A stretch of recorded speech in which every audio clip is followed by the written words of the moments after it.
السلام عليكم ورحمة الله وبركاته. وعليكم السلام ورحمة الله وبركاته. الحمد لله رب العالمين،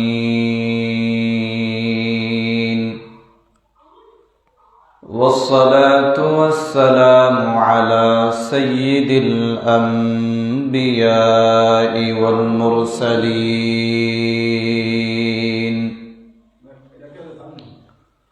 وعلى آله وأصحابه أجمعين. أما بعد، فأعوذ بالله من الشيطان الرجيم. بسم الله الرحمن الرحيم. لئن شكرتم لأزيدنكم ولئن كفرتم إن عذابي لشديد. صدق الله العظيم، صدق رسوله النبي الكريم، ونحن على ذلك من الشاهدين والشاكرين والذاكرين، والحمد لله رب العالمين.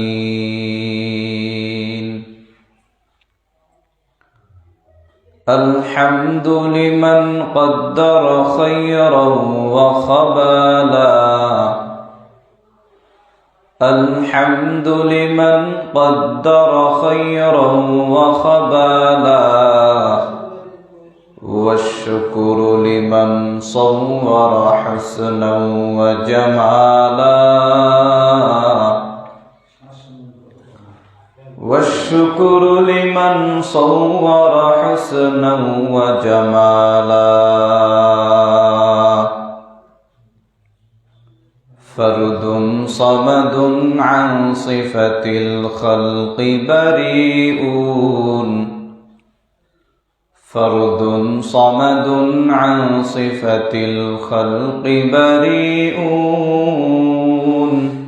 رب أزلي خلق الخلق كمالا، رب أزلي خلق الخلق كمالا. لا ضد ولا ند ولا حتى لمولاه، لا ضد ولا ند ولا حتى لمولاه. الآن كما كان ولم يلق زوالا، الآن كما كان ولم يلق زوالا. لا إله إلا الله، لا إله إلا الله، لا إله إلا الله، لا إله إلا الله، لا إله إلا الله، لا إله إلا الله، لا إله إلا الله، لا إله إلا الله، لا إله إلا الله، لا إله إلا الله، لا إله إلا الله، لا إله إلا الله، لا إله إلا الله، لا إله إلا الله، لا إله إلا الله، لا إله إلا الله، لا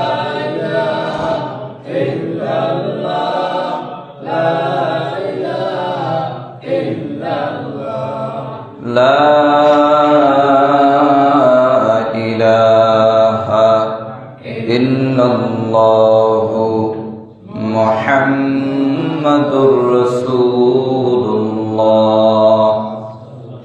সাল্লাল্লাহু আলাইহি ওয়াসাল্লাম।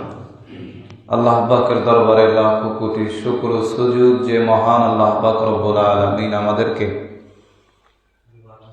জুমার দিন জুমার মসজিদে আসার বসার তৌফিক যে আল্লাহ দান করেছেন, এজন্য সবাই শুকরিয়া আদায় করি আলহামদুলিল্লাহ।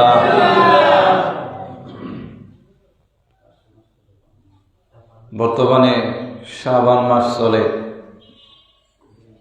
সামনে রমজান মাস আসতেছে, সময় খুবই কম। গত জুমায় বলছিলাম যে রমজান আসার আগেই রমজানের প্রস্তুতি গ্রহণ করতে হবে, যেন রমজানে কোনো দুনিয়ার কাজের কারণে রোজা রাখতে হোক, নামাজ পড়তে হোক, নেক আমল করতে যেন কোনো ব্যাঘাত না ঘটে। সেই পূর্ব প্রস্তুতি এখন থেকেই শুরু করা উচিত আমাদের, যে কিভাবে আমরা আমল করতে পারি, কিভাবে আমরা বেশি বেশি নেক কামাই করতে পারি। নবীজি সাল্লাল্লাহু আলাইহি ওয়াসাল্লাম বলছেন যে রমজান মাস পাইল কিন্তু সে তার গুনাহকে মাফ করাইতে পারল না, তার মতো হতভাগা কেউ নাই। তার মতো হতভাগা কি? রমজান মাস পাইছে কিন্তু ইবাদত করিয়া গুনাহ মাফ করাইতে পারে না। রমজান হইল ইবাদতের একটা সিজন, ব্যবসায়ীদের একটা সিজন আছে না, যে এই সিজনে ব্যবসা ভালো হইবে, সময় আছে যে কোনো জিনিসের একটা। যেমন যারা মার্কেটে কাপড় চোপড় বিক্রি করে তাদেরও রমজানে ভালো একটা সিজন, কারণ ঈদের সময় সবাই মার্কেট করে। রমজানের সিজন যেহেতু ভালো, রমজান আসার আগেই অর্থাৎ ঈদ আসার আগেই তারা তাদের মার্কেট পূর্ণ করে রাখে যেন ভালোভাবে ব্যবসা করতে পারে। এটা প্রস্তুতি নেয় কি নেয় কি নেয় না? ঠিক তেমনি ভাবে আমাদেরকেও প্রস্তুতি নিতে হবে যে কিভাবে করলে আমরা বেশি নেক আমল করতে পারবো, বেশি আল্লাহর কাছে পছন্দনীয় হইতে পারবো, সেই চেষ্টা আমাদের করা লাগবে। রমজানে আল্লাহ পাক রব্বুল আলামিন বলছেন যে রমজান মাস আমি আল্লাহ তোমাদেরকে দিলাম তাকওয়া অর্জন করার জন্য। কি অর্জন করার জন্য? ইয়া আইয়ুহাল্লাযীনা আমানু কুতিবা আলাইকুমুস সিয়াম কামা কুতিবা আলাল্লাযীনা মিন ক্বাবলিকুম লাআল্লাকুম তাত্তাকুন। আমি আল্লাহ তোমাদের উপরে রমজানের রোজা ফরজ করছি। কি জন্য বলে? লাআল্লাকুম তাত্তাকুন, যাতে তোমরা তাকওয়া অর্জন করতে পারো। তাকওয়া অর্জনের সবচেয়ে ভালো সময় হলো রমজান।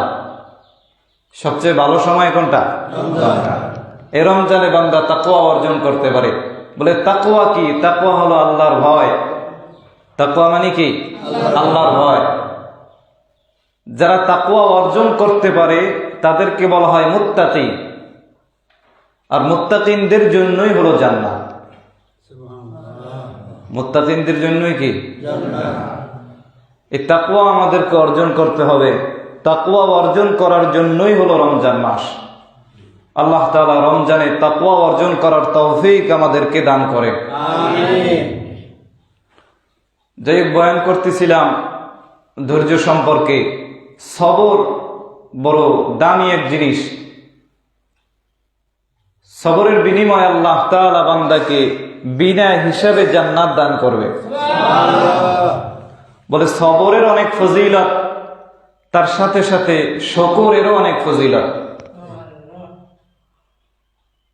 যত নিয়ামত আল্লাহ তাআলা দান করছেন, সব নিয়ামতের শুকরিয়া আদায় করার দরকার আছে না নাই? বলে আল্লাহ কত নিয়ামত দান করছেন। আল্লাহ পাক রব্বুল আলামিন বলেন, ওয়া ইন তাউদ্দু নি'মাতাল্লাহি লা তুহসুহা। বান্দা আমি আল্লাহ তাআলা যে কত নিয়ামত দান করেছি, তোমরা যদি গণনা করতে চাও তাহলে কোনোদিনও গণনা করিয়া শেষ করতে পারবা না। আল্লাহর নিয়ামত গণনা করিয়া শেষ করা সম্ভব? আমরা তো মনে করি যে টাকা পয়সা থাকলেই মনে আল্লাহ নিয়ামত দিছে। হ্যাঁ, শুধু টাকা পয়সাই নিয়ামত না, বরং এই পৃথিবীতে যা কিছু দেখতেছি সব আল্লাহর নিয়ামত। সব কার নিয়ামত? আমাদের হাত, আমাদের পা, আমাদের অঙ্গ প্রত্যঙ্গ সবকিছু আল্লাহর নিয়ামত। বলে নিয়ামতের শুকর কিভাবে আদায় করব, শুকর আদায় করলে লাভ কি হবে?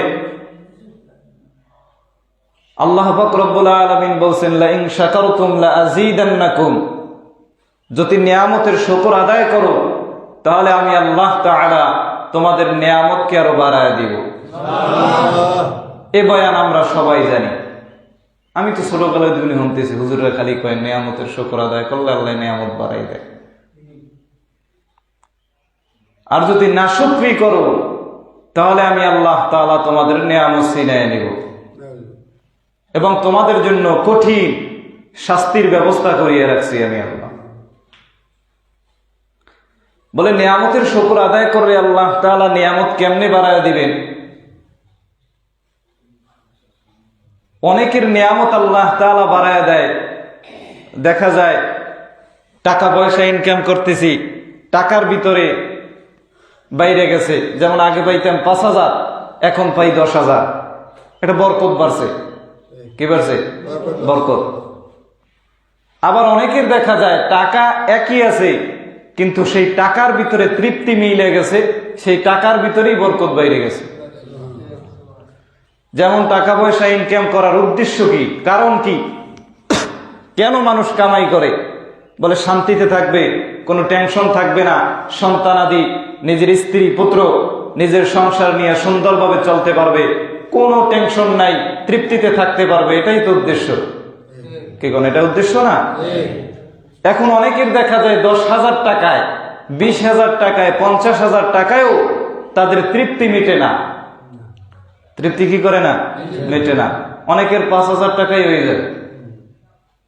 এটাই বরকত। এটাই কি?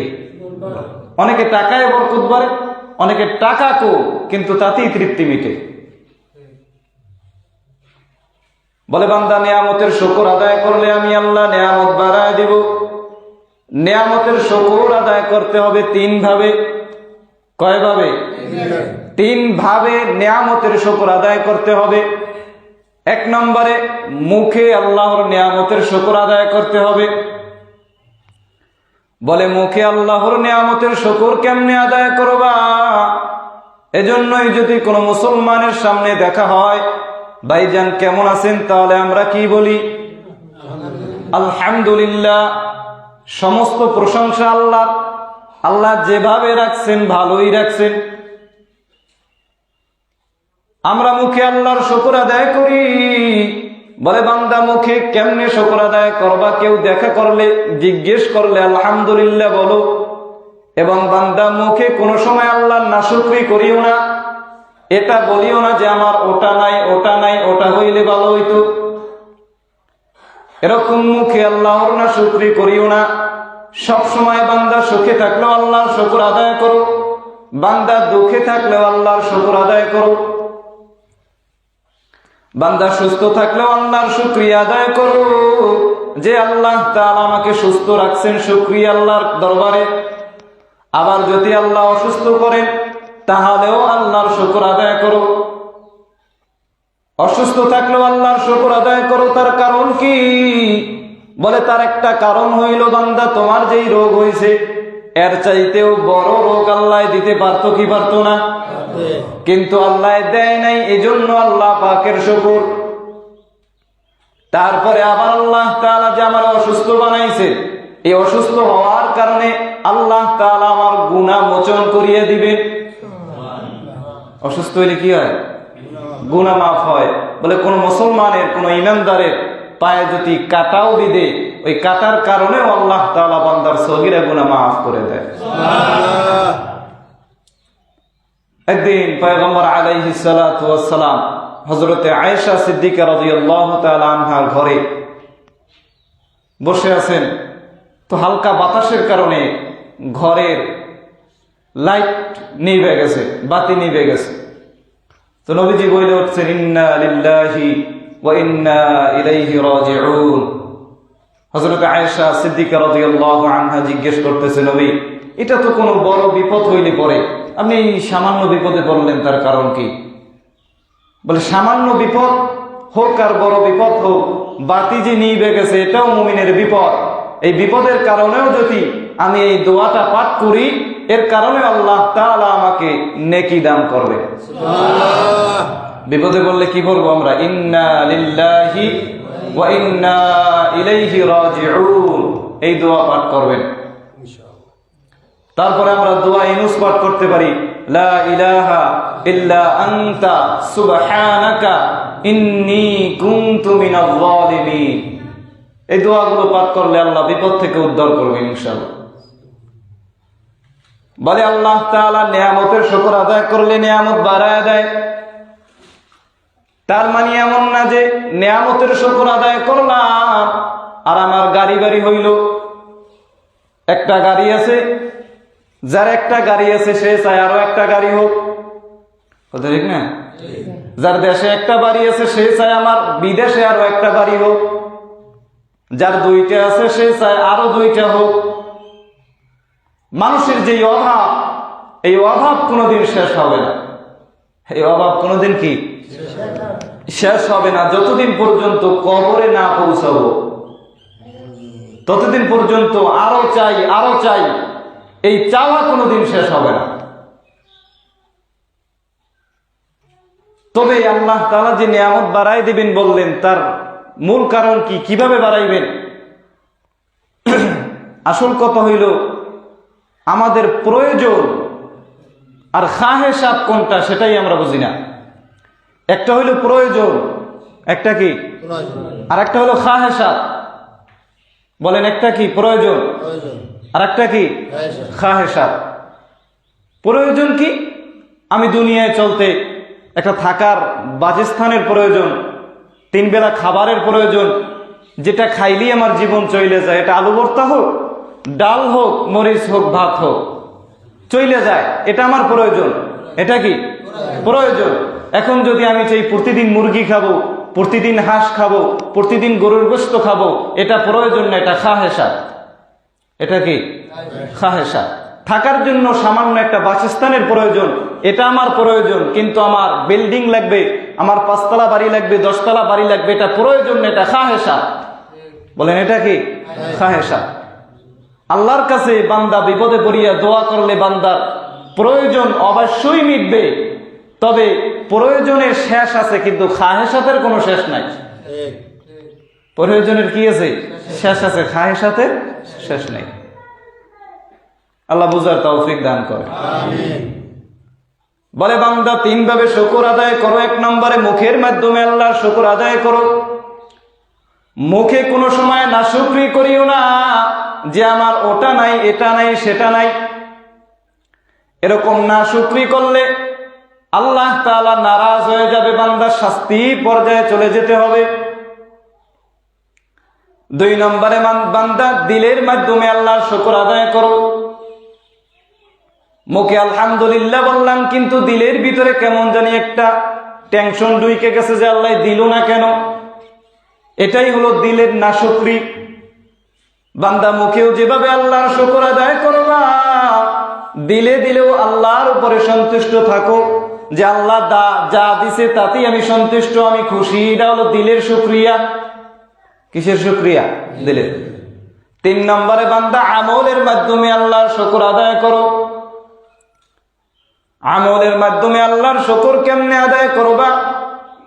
বলে, আল্লাহ তাআলার শুকর আদায় করতে হলে এক কথায় সব মিলাইয়া যদি বলতে চাই, তাহলে এটা হলো সেরকম যে যেই জিনিস আল্লাহ তাআলা যেই কাজের জন্য দান করছেন, সেই কাজে ব্যয় করলেই সেই জিনিসের শুকর আদায় হবে। বুঝেননি? যেই জিনিস যেই কাজের জন্য আল্লাহ দিছে, সেই কাজে ব্যয় করলেই শুকর আদায় হবে। এটা একদম সংক্ষেপে কথা। যেমন বান্দা আল্লাহ তাআলা তোমার টাকা পয়সার মালিক বানাইছে, তুমি হালাল ভাবে কোটি টাকার মালিক হও, কোনো সমস্যা নাই। কিন্তু বান্দাই টাকা পয়সার শুকর কেমনে আদায় করবা? এই টাকা পয়সা যদি তুমি দ্বীনের কাজে ব্যয় করো, ইসলামের কাজে ব্যয় করো, তোমার সংসার চালানোর কাজে ব্যয় করো, তাহলে বান্দা তোমার যেই কাজে ব্যয় করলে আল্লাহ খুশি হয়, সেই কাজে ব্যয় করলে তোমার টাকা পয়সার শুকর আদায় হবে। যেমন টাকা পয়সা থাকলে আল্লাহ তাআলা যাকাত দিতে বলছেন, তুমি যদি বান্দা যাকাত দাও তাহলে তোমার মালের শুকর আদায় হবে। তোমার ধন সম্পদ থাকলে আল্লাহ হজ করতে বলছে, বান্দা যদি হজ পালন করো তাহলে তোমার মালের শুকর আদায় হবে। আর যদি বান্দা আল্লাহর দেওয়ায় টাকা পয়সা গান বাদ্যের পিছনে খরচ করো, যেই কাজে খরচ করলে আল্লাহ বেজার হয় সেই কাজে খরচ করো, তাহলে না শুকর গুজার হবে, আল্লাহ বেজার হবে, শাস্তি ভোগ করতে হবে। বান্দা আল্লাহ তাআলা তোমার অঙ্গ প্রত্যঙ্গ দান করেছেন, আল্লাহ তাআলা হাত দান করেছেন, এই হাত দিয়ে যদি বান্দা আল্লাহর ইবাদতে কাটাও তাহলে বান্দা হাতের শুকর আদায় হবে। যদি বান্দায় হাত দিয়ে জুলুম করে তাহলে নাশুকরি হবে, আল্লাহর শাস্তি ভোগ করতে হবে। বান্দায় চক্ষু দান করো, দ্বীনের কাজ দেখো, মাওলার কোরআন তেলাওয়াত করো, আল্লাহ তাআলার এই সৌন্দর্য দেখো, তাহলে বান্দা তোমার চোখের শুকর আদায় হবে। আর যদি বান্দা আল্লাহ তাআলা যেটা দেখতে নিষেধ, একজন বড় বুজুর্গ ডাক দিয়ে বলে, অন্ধ তুমি কি তোমার চোখ চাওনি? বলে হ্যাঁ অবশ্যই চাই। বলে শর্ত আছে, আমি আল্লাহর কাছে দোয়া করলে তোমার চোখ ভালো হইতে পারে। তবে শর্ত হইল বান্দা এই চোখ ভালো হওয়ার পর দুনিয়ায় যা কিছু আছে সব দেখবা, মাত্র দুইটা জিনিস দেখতে পারবা না। কয়টা জিনিস? দুইটা জিনিস দেখতে পারবা না। এক নাম্বার হইল বান্দা বেগানা নারীর দিকে তাকাইতে পারবা না। দুই নম্বরে বান্দা কোনো খারাপ সিনেমা দেখতে পারবা না। কয়টা? এই দুইটা শর্ত, তাহলে আমি আল্লাহর কাছে দোয়া করতে পারি, হয়তো তোমার চোখ ভালো হইবে। অন্ধ লোক কি বলবে যে না দরকার নাই, আপনি এই দুইটা শর্ত মানতে পারবেন না, আপনার চোখ দেওয়া লাগবে না, এই কইবে? কইবে হাজারটা শর্ত মানতেও রাজি, তারপর আমার চোখ দেন। কি কথা ঠিক না? কারণ সে জানে চোখ পাইয়া দুইটা জিনিস না দেখা খুবই সহজ। ওই বান্দা বলবে না না দুইটা কেন, হাজারটা জিনিস না দেখিয়াও থাকতে পারবো। তারপরও আপনি আল্লাহর কাছে দোয়া করেন, আল্লাহ যেন আমার চোখ ভালো বানায় দেয়। কারণ সে জানে চোখ না থাকার কি কষ্ট, সে জানে যে চোখের কত দাম।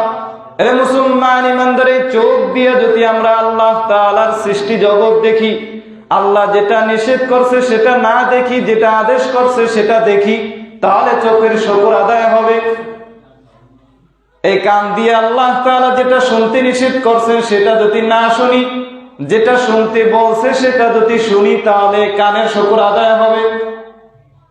এভাবে আল্লাহ তাআলা যেই নিয়ামত যেই জন্য দান করছে সেই কাজে যদি ব্যয় করি, তাহলে সেটা নিয়ামতের শুকর আদায় হবে। আর এই নিয়ামতের শুকর আদায় করলেই আল্লাহ তাআলা নিয়ামত আরো বাড়ায় দিবে। সুবহানাল্লাহ, আস্তে কইছে, বিশ্বাস হয় না, আল্লাহ কইছে, এটা বিশ্বাস হয় না। বলে বান্দা আল্লাহ তাআলা কত নিয়ামত দান করেছেন তা গণনা করা কোনোদিন সম্ভব না। বাদশাহ হারুন আর রশিদের জমানায় একজন বড় আল্লাহর ওলি ছিল, হযরত ইব্রাহিম ইবনে হারব রাহমাতুল্লাহি আলাইহি নামে বলে হইতে পারে। একদিন বাদশাহ হারুন আর রশিদ তিনি কাজ করতে করতে তার পানির পিপাসা লাগিয়ে গেছে। তার কর্মচারীদেরকে ডাক দিয়া বলতেছে, আমার এক গ্লাস পানি দাও। কর্মচারী এক গ্লাস পানি নিয়ে যখন বাদশাহ হারুন আর রশিদের সামনে ধরলো, ওই জামানার বড় বুজুর্গ ইব্রাহিম ইবনে হারব রাহমাতুল্লাহি আলাইহি বলতেছে, ও বাদশাহ, পানি পান করবেন তার আগে আমার একটু কথা শোনেন। বলে ঠিক আছে বলো। বলে বাদশাহ, আপনার এই যে পানির পিপাসা লাগছে, ধরেন আপনার এমন পানির পিপাসাই লাগলো এক সময় কিন্তু এমন একটা সময় যে এই দুনিয়ায় মাত্র 1 গ্লাস পানি আছে। কয় গ্লাস পানি? আপনার পানির পিপাসাও লাগছে এরকম, কিন্তু দুনিয়ায় মাত্র 1 গ্লাস পানি আছে। ও বাদশা বলেন, আপনি ওই 1 গ্লাস পানি কত দাম দিয়ে কিনবেন? বাদশা হারুন আর রশিদ বলতেছে, আমি ওই 1 গ্লাস পানির জন্য আমার অর্ধেক রাজত্ব তাকে দিয়ে দিব। অর্ধেক রাজত্ব কি করবে? আমরা তো এখন কত শান্তিতে আছি। আমরা যখন ঠান্ডা পানি পান করি, আগের জামানার রাজা বাদশারা এখন ঠান্ডা পানি পান করতে পারেনি। আগে আসল না ফ্রিজ টিরিজ কম নাকি, কথা ঠিক না? আগের জামানার রাজা বাদশাদেরকেও হাত পাখা দিয়ে বাতাস করতো। এখন তো ঘরে ঘরে ফ্যান, এসি, এয়ার কন্ডিশন, আবিজাবি কত কিছু, কথা ঠিক না? শান্তিতে আছি না আমরা? বাদশা হারুন আর রশিদ বলতেছে, 1 গ্লাস পানির জন্য আমি আমার অর্ধেক রাজত্ব দিয়ে দিব। ওই আল্লাহর ওলি বলতেছে, ও বাদশা, ধরেন আপনি অর্ধেক রাজত্ব দিয়ে পানি কিনে তারপরে পান করলেন, পানি আপনার পেটেও চলে গেল। এখন হঠাৎ করিয়ে দেখতেছেন আপনার প্রস্রাবের রাস্তা বন্ধ হয়ে গেছে, পানি আর বের হয় না। পানি কি করে না? বের হয় না। এখন এই দুনিয়ার ভিতরে মাত্র একজন ডাক্তার আছে যে চিকিৎসা করিয়ে আপনার ওই পেটের পানি বের করতে পারবে। কয়জন ডাক্তার? একজন ডাক্তার আছে। ও বাদশা, বলেন আপনি ওই ডাক্তারকে কত টাকা ফিস দিয়ে তারপরে ওই ডাক্তার দেখাইবেন আপনার পেটের পানি বের করতে রাজি হবেন? বলে, আমার আরো অর্ধেক রাজত্ব সেই ডাক্তারকে আমি দিয়ে দিব। আল্লাহর ওলি ডাক দিয়া বলতেছে, ও বাদশা, একটু চিন্তা করিয়া দেখেন, আপনার এই সারা রাজত্বের দাম হলো 1 গ্লাস পানি খাওয়া এবং বের করার মতো। সুবহানাল্লাহ। কি দাম এই দুনিয়া! পানি না থাকলে বুঝতাম যে পানির কত মূল্য, কথা ঠিক না? পানি না থাকলে বোঝা যায়। এখন তো আমাদের কাছে পানির অভাব নাই, মূল্য বুঝি না। সব নিয়ামত আমাদের কাছে আছে। হাত ভালো আছে তো, চোখ ঠিক আছে, কান ঠিক আছে, এই জন্য এগুলোর মূল্য বুঝি না। চিন্তাও করি না যে এগুলো কে দান করছে, কে দিল, কেন দিল। এগুলো হুদাই দিয়ে দিছে আপনারে। দেওয়ার পরে আপনি কিভাবে চালাইবেন, কোনটা দেখবেন, কোনটা দেখবেন না, কোনটা শুনবেন, কোনটা শুনবেন না, কোনটা ধরবেন, কোনটা ধরবেন না, কোন পথে যাইবেন, কোন পথে যাইবেন না, সেটার একটা সিস্টেম দিয়ে দিছে কি দেয় নাই? সিস্টেম তো মানি না আমরা। সিস্টেম মানলে আল্লাহর শুকর আদায় হবে, সিস্টেম না মানলে আল্লাহর শুকর আদায় হবে না, নাশুকরি হবে এবং শাস্তি ভোগ করতে হবে। আল্লাহ তাআলা বোঝার তৌফিক দান করে। বেশি বেশি আল্লাহ পাকের শুকরিয়া আদায় করার মতো তৌফিক আমাদের সবাইকে দান করে। এবং সামনে রমজান মাস আসতেছে, রমজানের পূর্ব প্রস্তুতি আমাদেরকে গ্রহণ করতে হবে, যে রমজানে কিভাবে আমরা আল্লাহ পাকের তাকওয়া অর্জন করতে পারবো, কিভাবে বেশি বেশি ইবাদত করতে পারবো, সেই পরিকল্পনা এখন থেকেই করতে হবে। দুনিয়ার যত কাজ আছে সব কাজ এখন থেকেই কমায় দিতে হবে, যেন রমজানে বেশি কাজ করতে না হয়, যেন ইবাদতের সময় কাটানো যায়। এজন্য এখন থেকেই প্রস্তুতি নিতে হবে। আল্লাহ তাআলা আমি সহ সবাইকে রমজানের পূর্ব প্রস্তুতি নেওয়ার তৌফিক দান করে। ওয়া আখির দাওয়ানা আনিল হামদুলিল্লাহি রাব্বিল আলামিন। কথা আছে কোনো?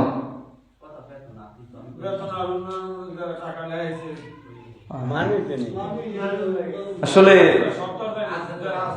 যারা আছি তাদের নিয়েই কথা, যারা নাই এরা তো নাই। অনেকেই মাহফিল গেছে, চরমনাই মাহফিল চলে, তারপরে আমরা কাছে খানকায় মাহফিল চলে, দুদল দরবারে মাহফিল চলে, মোকামিয়া শুরু হইবে মাহফিল। এই বিভিন্ন জায়গায় মাহফিলের কারণে মানুষ সব মাহফিলে গেছে, দিনের কাজেই তো গেছে, আলহামদুলিল্লাহ ভালো। যারা আছি আমরা, বেতন যারা দেন নাই বেতনগুলো দিয়ে দিবেন। এবং উন্নয়নের কাজে যেমন বারান্দার কাজ শুরু হয়েছে, তারপরে টয়লেটের কাজ শুরু হবে, টাকাগুলো দিলে কাজগুলো তাড়াতাড়ি করা যায়। যেহেতু রমজান মাস আসতেছে, বারান্দাটা এখন ক্লিয়ার হয়ে গেলে রমজানের খাওয়া দাওয়া, ইফতার, এগুলো বারান্দায় করলে সবচেয়ে ভালো হইতো, ঠিক না? মসজিদের ভিতরে এরকম বিশৃঙ্খলা না করাই ভালো। যেহেতু এখন আমাদের নাই দেখে আমরা করি। বারান্দাটা থাকলে এটা সুন্দর হইতে আর কি। যারা টাকা লেখাইছেন তারা টাকাগুলো দিয়ে দিবে, যারা লেখান নাই তারা লেখাইবে। নতুন করে লেখা নিয়ে যেতে হবে।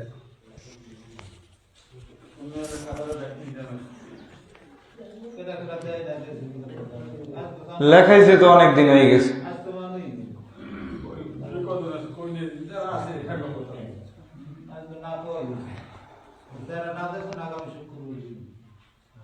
আর যারা না দিয়েছেন অথবা নিয়েও আসেন নাই তারা সামনের সপ্তাহে নিয়ে এসে ইনশাআল্লাহ।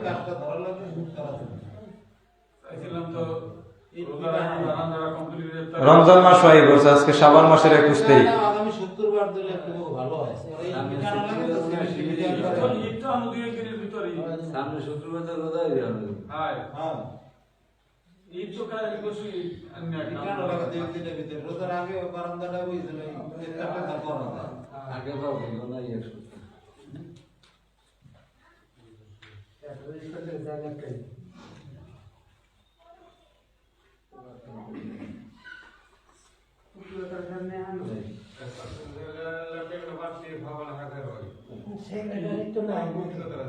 না মাফ হয়ে গেছে না।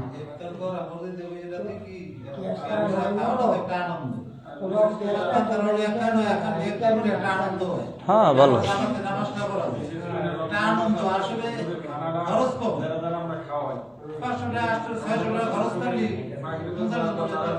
এগুলো আপনারা আগে আলোচনা করা উচিত। নামটা লেখাই রাখলে যদি খাওয়াই সবাই। কিছু কোন না কথা হুজুরে খান রোজার মাসে বাড়ি বাড়ি খাইটা তো সম্ভব না।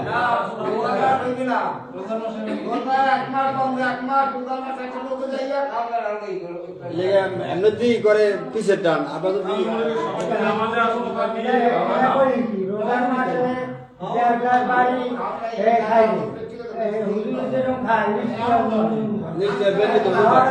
কথা কম ভালো খাওয়া তো এখন ওদের রোমায় আগে হে রোজার মাসে হে রোমায় সমস্যাটা কোন আমি বললাম নামাজের কালে খানাটা লইলে তারাবি খানাটা বা লইয়ে দিতে ওইটাই তো কথা হে বেঁধে দে ভাত খাইতে হবে সন্ধ্যার সময় ভাত লইয়া হে দিকে খায় হে ভাতটা তো আগে হয়ে যায় এটা কই দিতে হবে ওইটাই তো ইফতার করতে হে সময় ভাতটা লইয়ে হ্যাঁ টাকা কই ওই যে না বলে স্যার এটাই না ইফতারে খাইতে গেলে খাইতে হুজুর গরম গরম দিয়ে দেই ওটা এমনি রমজানের সিস্টেম হয়ে যাবে না হলে এটা আড়াই করবে।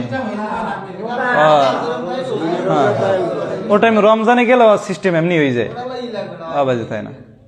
রোজার আগে বাড়ি করব আরে করব হুজুর দিকা ভাই ভাই রোজার আগে সব রোজা রোজা সব রোজা করে দেব ওই ভাই সঙ্গে আবার দুপুরে ভাত হই বুলা না কেন